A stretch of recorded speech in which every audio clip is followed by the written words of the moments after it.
This is a one-speaker meeting. Please welcome our speaker tonight, Lisa C.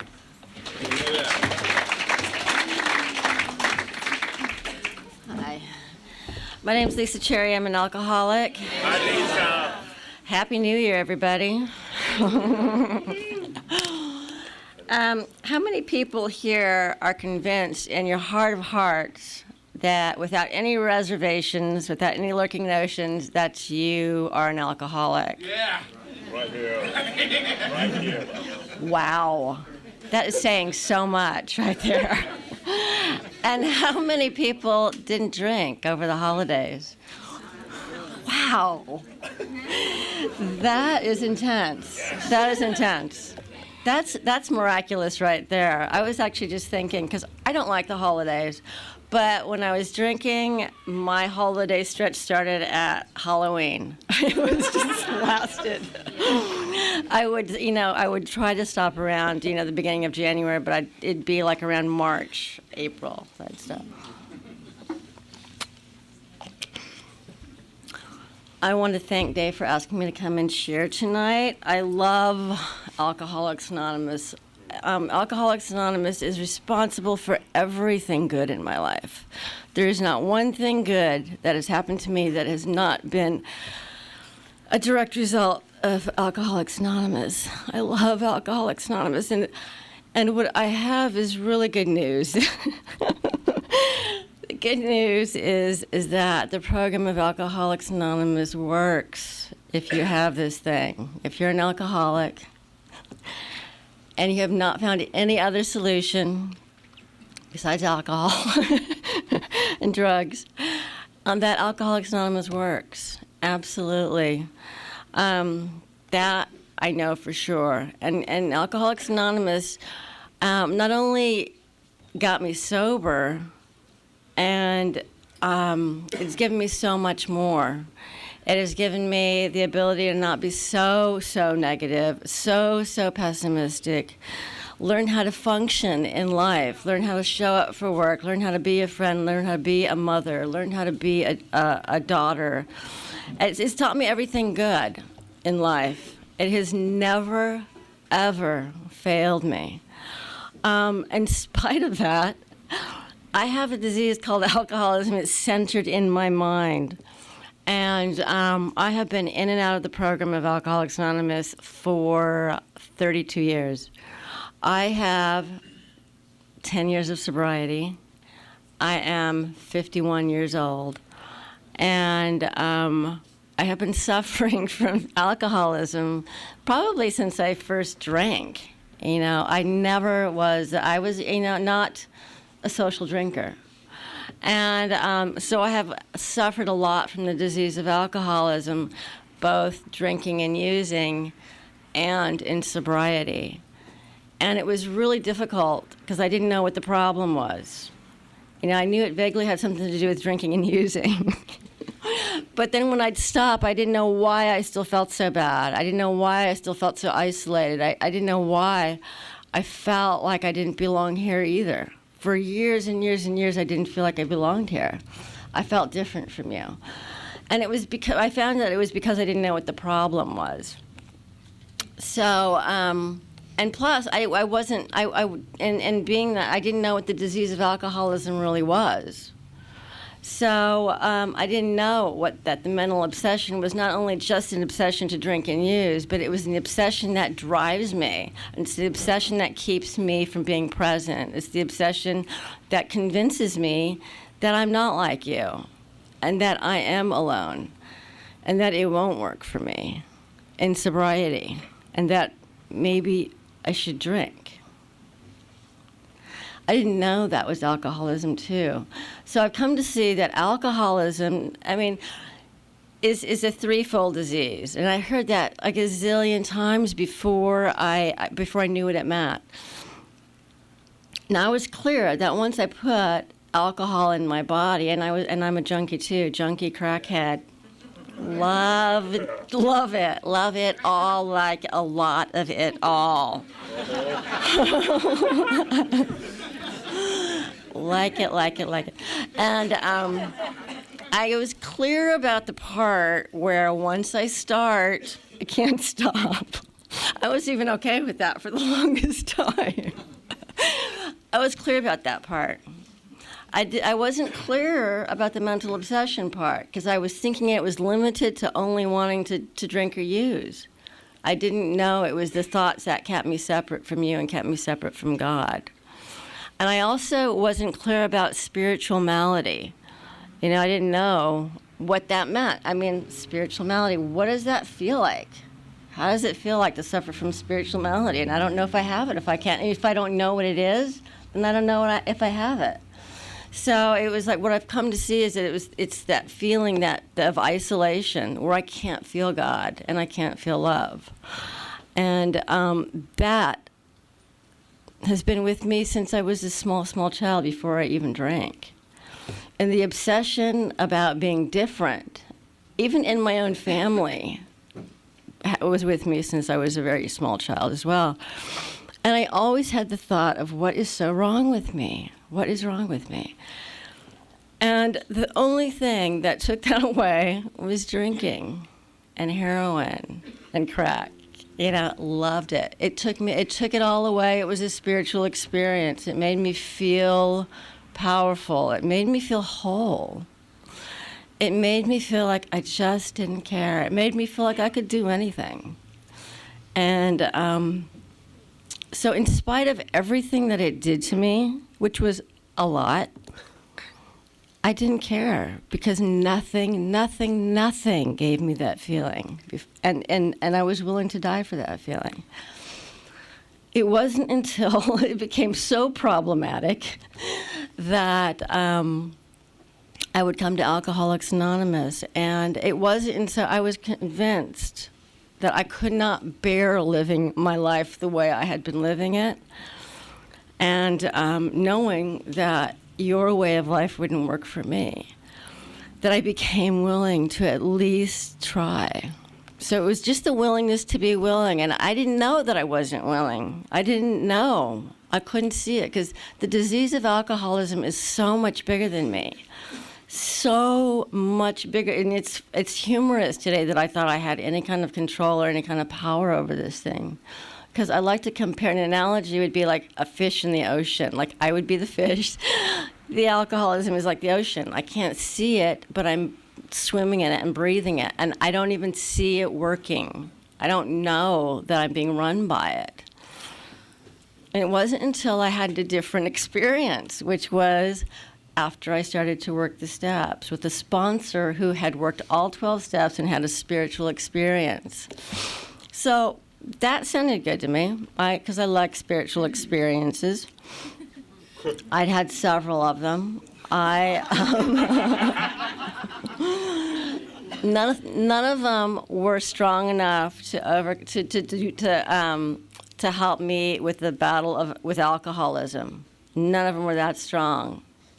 So I was willing to do what my sponsor asked of me. And she became the first person in the world that I trusted.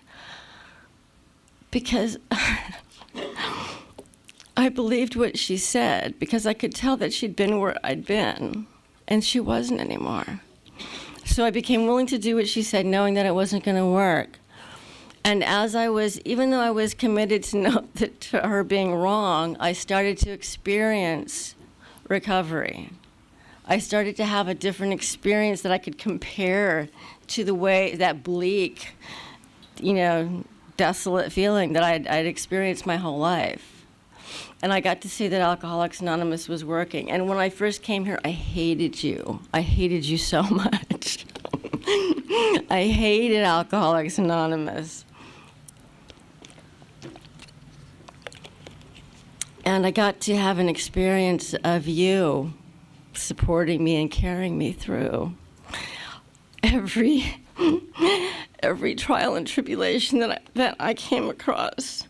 The program of Alcoholics Anonymous was there, and you and the fellowship of Alcoholics Anonymous carried me through, even though I hated you. You didn't hold it against me. So I got to have an experience of that, so I knew that what I was experiencing was being a part of something. Now, I've experienced and still do experience not being a part of the world at large. But what I cannot deny is that I don't feel a part of an AA meeting. It doesn't even matter whether I know you or not. When you share, I relate to what you say. And I get to see that my ideas are not only are they not helpful, but they're wrong. They're wrong. And I have 10 years now, and so what I've done is I have worked the steps several times. I have had a spiritual experience sufficient enough to overcome alcoholism. Now, the fact that nothing was like what I experienced with drugs and alcohol,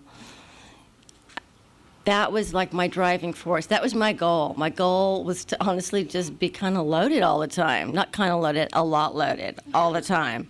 All the time, all the time, all the time. I had no goal but that. Because it was that amazing. I didn't care about anything else. And for the last over 9 years, almost 10 years, I can say that I have not had an obsession to drink. Like, that freaks me out. Like, that was my goal in life. I have not really wanted to drink. Now, like, thoughts of like, oh, you can smoke some crack, or you can have a martini, or one time I was meeting a friend of mine for lunch in some really nice restaurant. I was a little early, so the waitress came and gave me a menu, and it was a hot summer day. And I was just looking down the menu, and then they had like this an attachment. It was like some sort of lemonade with vodka, and I thought, God, that sounds good because I love lemonade, love lemonade. And so I saw lemonade, so I looked at it because I thought, this is not alcohol. I can look at that, fresh lemonade. I looked at it and I thought, and then it said vodka, and my mouth just started like salivating, like literally I was drooling. I thought, I love vodka. I love lemonade, and I love vodka. Wow, that sounds amazing. Now, I didn't really have any obsession to drink or use, but I loved it. Just like brought back, like, I love alcohol. Wow. And I love lemonade. And it just cracked me up because that would just not be a pleasant experience. Oh my God. So anyway, I have not had an obsession to drink.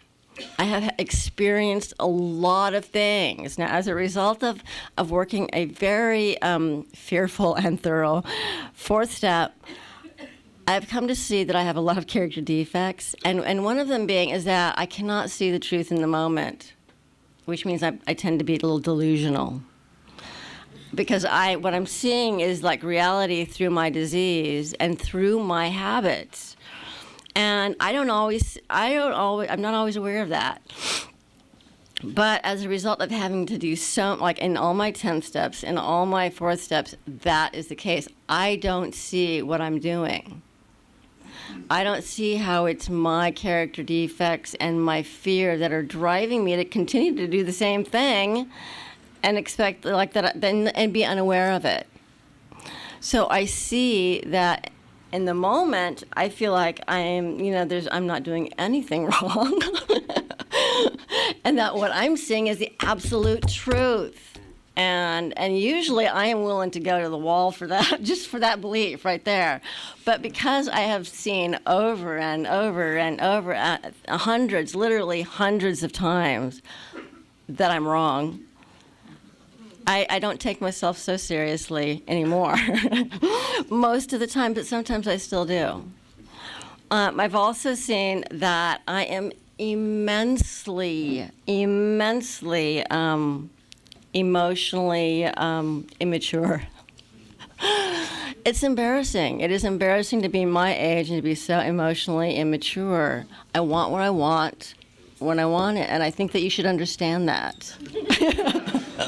I think my boss should understand that. I think my coworkers should understand it, and I think that the people driving, when I need to get somewhere, I think they should know that as well, because it's clearly more important for me to get where I need to get.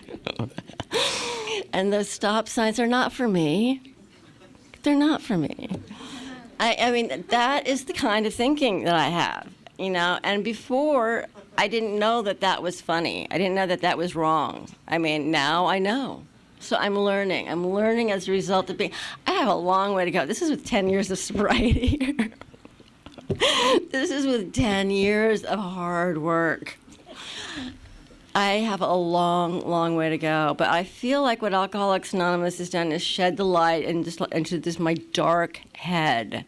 I have also other problems. I have also mental and emotional disorders. Like, wow.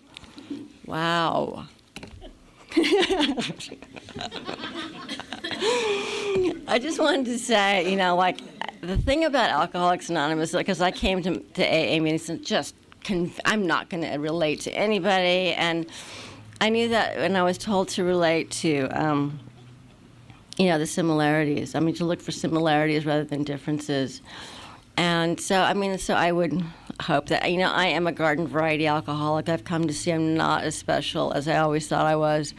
I'm a garden variety alcoholic, but my experience is my own, and it is certainly could be different from yours. So I would just say try to find the similarities, and if you relate to me a little bit, then you might have this thing, and if you relate to me a lot, then I'm really, really sorry. I'm really sorry, because that sucks. It sucks so hard. Wow. I have a hard time because in life, I want to talk about being sober. Being sober is just way better than being a junkie, a crackhead alcoholic woman, especially at 51. But because it gets hard. It gets hard out there. Wow. Hangovers, body aches. It just gets difficult. But being sober, and working a program of Alcoholics Anonymous, and one thing I can say about me is that even though I have a long way to go, I am willing to grow along spiritual lines. I am totally willing to share whatever I have learned with anybody who wants to listen, and help anybody go through the steps that needs to go through the steps. Now, that being said, I'm an alcoholic. I am so reactive to my own feelings. I'm very reactive to my thoughts, my feelings, my situations, and it affects me. It affects my ability in life. Now, that ability is gotten so much bigger in sobriety. But this is also very helpful for me when like my sponsor, because I have a tendency to be really depressed, and when I'm depressed, it just totally, I can't function in life. I can't see any reason that I'm blessed. I can't see any reason to be grateful, even though I have lots of them. And so when I'm depressed, it's bad. I have a tendency to be awfully depressive sometimes. And Alcoholics Anonymous has given me a way to function, even in those times, just to focus. My sponsor would just say, focus on just doing the next thing. Working your steps. Okay, you have an assignment. You have to read this chapter. Ask people how they're doing. Be nice to people. Go to meetings, get a commitment, like those things. And, and then it became sponsoring people, meeting with them, so those were like that, those got me through the day and through my nights. And what I found is that I could be functioning and depressed and be okay. And so that I got to have a different experience of a depression even, that I can be of service and even not be too horribly depressed while I'm experiencing my depression. And that when there's sometimes that I just can't do any of those things, and I find like I come across another alcoholic, because y'all are everywhere, and I come across somebody else And it's like you understand. You understand when I don't feel like being nice to people. You understand when I cut people off. You understand when I want to kill somebody. You understand. And you probably will laugh. I mean, that's what I found, is that I can say like the most horrible things that I used to think I was insane and like a horrible person, because these vivid, horrible, ugly things would come to my mind, and I would think, God, I'm such a bad person. And I would share it because I wanted you to know who I was. Because I'd been to Alcoholics Anonymous, and I felt like there was times that I didn't share all of me with you and all my thoughts. And I wanted to do that, and that added to my isolation. So I did that, and then you heard the things that I thought, and you laughed. So it was like I got to see that I'm not alone and that I'm not so different.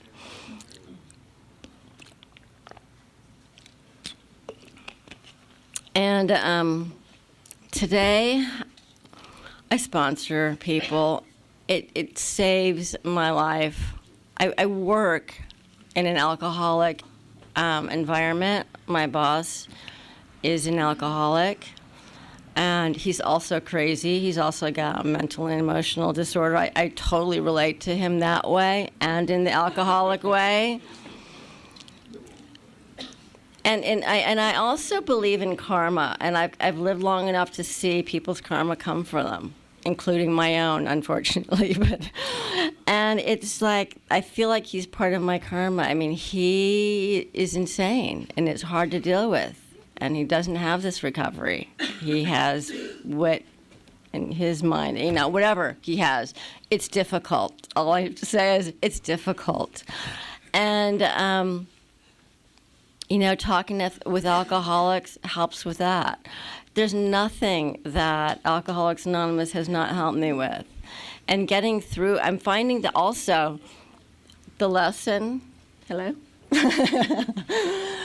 The lesson for me, one of the biggest lessons I learned was, there's this thing that I used to do that when I'd get a little bit of sobriety, I would now think, okay, I'm sober now. I have to focus now on the job, whatever job I needed, working out more, getting a guy, having sex, or whatever, that whole area. Focusing on those things. And when I found that whatever I focused on, it became a really horrible experience. Not only just for me, but for everybody involved. But when I focus on just doing what my sponsor tells me to do, show up and be of service, eventually I get what I used to get through drinking and using, was that peace, that satisfaction, which I honestly never felt, that feeling of being whole, that feeling of being useful, that feeling of being a part of a fellowship. And that is something I always forget. I forget. And I really am clear about the need to go to meetings, lots of meetings, because I forget all this stuff. What else? There's so much else, and I know that it's almost time for me to end.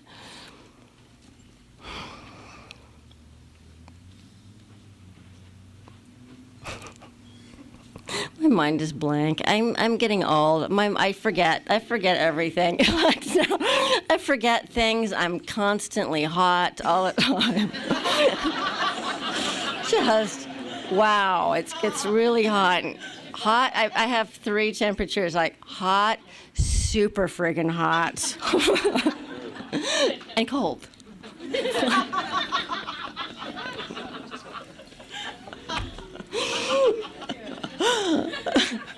Excuse me. Wow. Okay. I love Alcoholics Anonymous, and in spite of how much I love Alcoholics Anonymous, I have alcoholism. And one of the main ways that it manifests is that I gather evidence against alcoholics. I gather evidence against meetings, particular meetings. I don't want to go to that meeting anymore. I don't want to go to that meeting. And it's like my mind will start to isolate me again.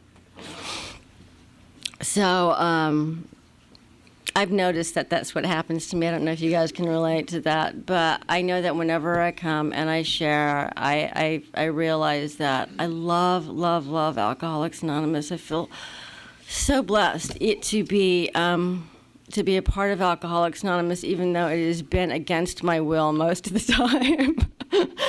I love it, and I am really happy to be here.